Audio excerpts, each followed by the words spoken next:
Hey y'all, it's Nancy, the Handy Scandy, and you have come on a very special day. I am participating in the Haunting We Will Glow collab with icrafter and Pear Blossom Press, and this is also part of my Halloween card series. These are the two lanterns I will be making today with dies from icrafter and with help from Pear Blossom Press. Look at that. They really light up, don't they? So I want you to be sure to hop along with us for tons of inspiration, and I'm going to get right into making my project, but I'll get back to the hop in just a minute.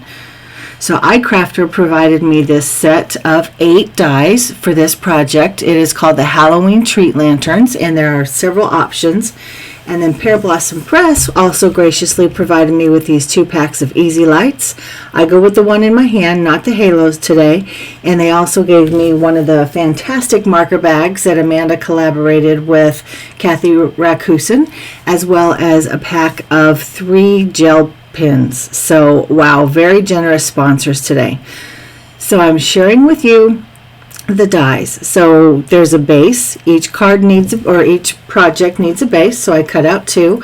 And then there's that main panel for the sides, and then there's a cutout for the spiderweb window, and then a cutout for the bat's window. And each die actually creates these edges, indentations if you will, for where you need to fold and burnish so that your flat panels then can fold up and become your treat lantern or treat box. You can use it for many different things. I'm using them for lanterns this day, and I decided that after I folded and burnished on all the creases, I would use my double-sided tape instead of liquid glue. I've been having some issues with my liquid glue of late, so this is perfect. And this particular tape is 1/8 inch, and it is from scrapbook.com, but there are plenty of adhesive options out there. So you can see that I've put it down on both of my panels. The one with the cutout will be my front. The one without the cutout will be the back. And this is it's a sheet. I can't think what it's called. My words are escaping me right now. But anyway, it is from Jeannie K Designs, and I have foiled it. It came foilable. I guess maybe that's what they're called, a foilable. I don't know. Anyway, that's what it is. And it's a little more elegant than what you might normally think of for Halloween, but I just thought it was fun. I like the gold and the glimmer. And then when I ran that spiderweb die through it, it just really changed the feel of the piece altogether. And so you can see how easily these are going together. I have no special skills. This is my first time using these. So, you know, I've said before, when you're learning something new or you're using something new, there's always a bit of a learning curve, right? When you have a new tool, there's a bit of a learning curve. But it's not a steep curve. It's really not. These are super easy. I watched one video from Linnea, who I'm not sure if she's still on icrafter's design team or not, but she was at the time, and gave a very good, very thorough, very easy tutorial on how to put these treat boxes or treat lanterns together. So I just followed her lead, and they came together very easily. So I am just peeling off the tape here on this last piece off the little tab, and it adheres to the back. So that's my first one. I also have included the second one, but if you don't want to watch it, if you feel like you got it good enough from the first one, you go ahead and fast forward. It's about 5 minutes and 10 seconds, and this one will be over. But I have this sped up 3 times, so it goes by relatively quickly. But while this is playing, let me tell you about the hop. So the next designer in the hop is listed downstairs. Her name is Lauren Zertush. I hope I'm pronouncing that right, Miss Lauren. I apologize if I'm not, but Lauren's link is listed downstairs. I'll try to put the entire lineup down there, but things happen sometimes, so we'll see. And you know that every good hop has prizes, right? So icrafter and Pear Blossom Press are each giving away a $25 store credit. So that's $25 to Pear Blossom Press and $25 to icrafter. So comment on this post by October 4th, 2021 to be entered to win, and the winners will be announced by October 8th. Man, and the more the more comments you leave on the different posts, the more chances you have to win. So are you ready for more inspiration? Get this, both Linda from icrafter and Amanda from Pear Blossom Press are going to be live today as this hop goes live. Amanda's going to be on YouTube and Linda's going to be on Facebook at 11. So make sure you tune in to watch them. You're going to have some great inspiration with them. So back to my project. As I mentioned, I decided to go with the regular easy lights and not the halos for this particular project. And I've never played with either of these products before, guys. I want you to know that, full disclosure. I've never played with the dye. I've never ever played with easy lights. So I'm learning. As I'm teaching you, I'm learning. But I also have a video going on next to me. And look how fun that is. Did you see how easy that was? Snapped them apart, separated the wires, popped in the battery, push the button, boom.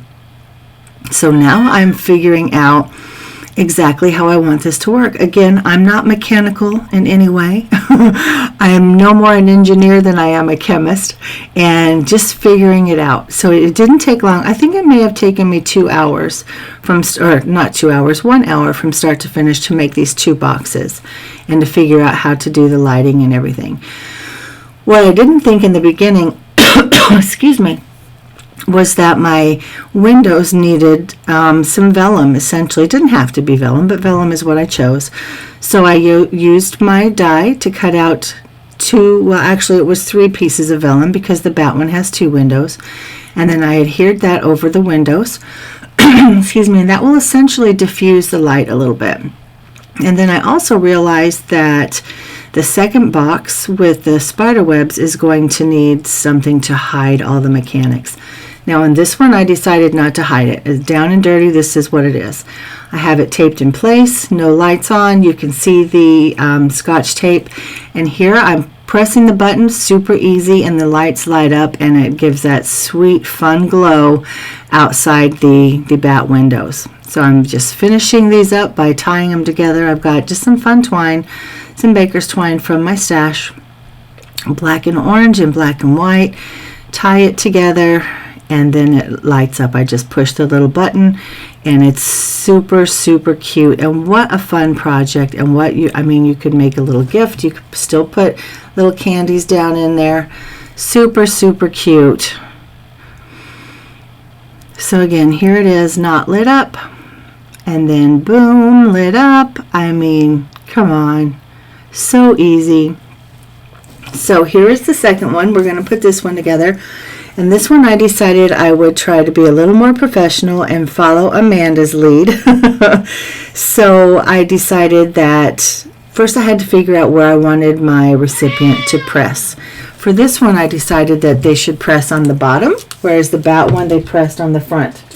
So just makes it a little bit different where that trigger is, so to speak.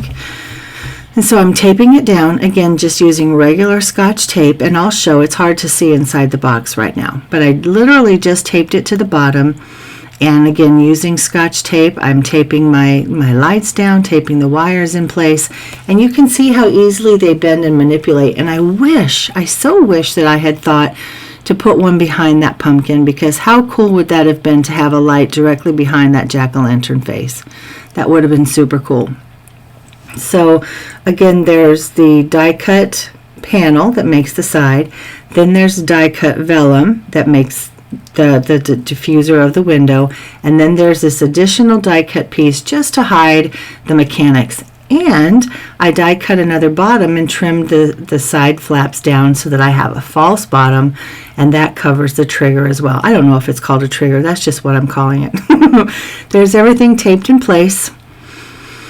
And a little bit closer up, you can actually see the Scotch tape. You can see how easily the wires maneuver. And if I were thinking, that bottom one, I would have tipped it over just a little bit more so that it would be in front of that jack-o'-lantern face. And there's the panel hiding all the mechanics. There it is, lit up. And then here is the false bottom covering the trigger. That entire mechanism is now covered up. You don't know it's there. You just press, and then boom, lit up. So magical. Look at that. So once again, I put my little ribbon through, making sure that it's all tied together. There it is. in the dark. There it is lit up. Again, it's just magical. It's so much fun. Oh my goodness. Here they both are. Boom. Such fun. Such fun. So guys, with this hop with icrafter and Pear Blossom Press, all of the different inspiration you're going to find along this hop, guys. Remember, the inspiration starts here, but you can also hit the link below and head on over to Lauren's post, and I will try to list the whole lineup downstairs as well. You don't want to miss this one, guys. It's so much fun. Now, I don't have any other interactive dies or stamps, so I actually used the gel pens that Amanda provided to write press on the front of this one and the bottom of the next one. But that's it, guys. Super easy, right? Make sure that you hit the like button, leave a comment. We want you entered to win those 2 gift cards, one to Pear Blossom Press and one to icrafter. And you know, if you're not already a member of my crafty tribe, hit that subscribe button and ring that bell. This is Nancy, the Handy Scandy, and this is part of my Halloween card series for 2021. But more importantly, this is one of the hops, or one of the stops on the hop for the Haunting We Will Glow collaboration between icrafter and Pear Blossom Press, our generous sponsors. Guys, do all the things. In the meantime, this is Nancy, the Handy Scandy. Thanks for spending some time with me. And until next time, I'm out.